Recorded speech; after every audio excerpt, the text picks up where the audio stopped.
Tichý dom, deti už spia. Sedím sám a myslím na ňu zas ja. Na stole je fotka, kde sa smeje, a moje srdce potichu dúfa a verí jej.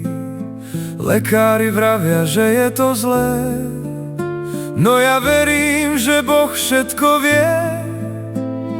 Každý večer klaknem na kolená a prosím, nech ju Boh ešte nechá.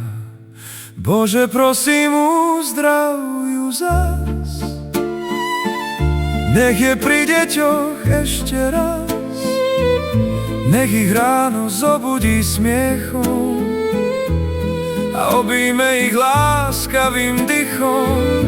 Ja sa modlím každú noc a verím, že máš veľkú moc. Bože, prosím, vypočuj ma zas, vráť ju domov medzi nás.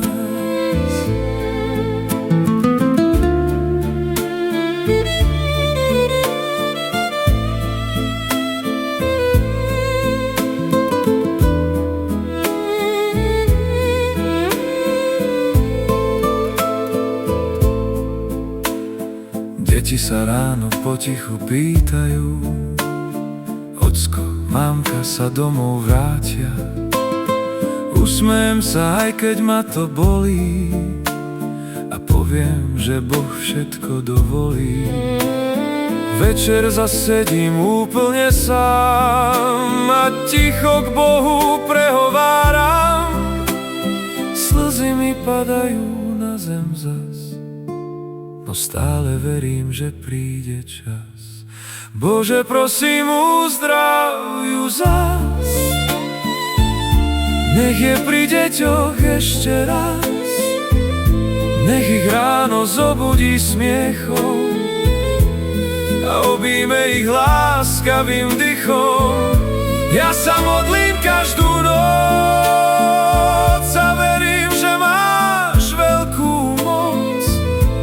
Bože, prosím, vypočuj ma zas, vráť ju domov medzi nás.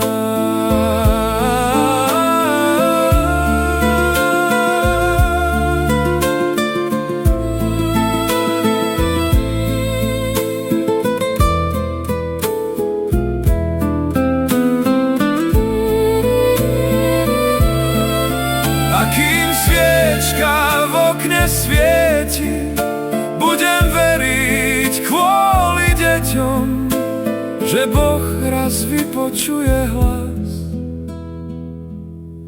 a vráti ju domov medzi nás.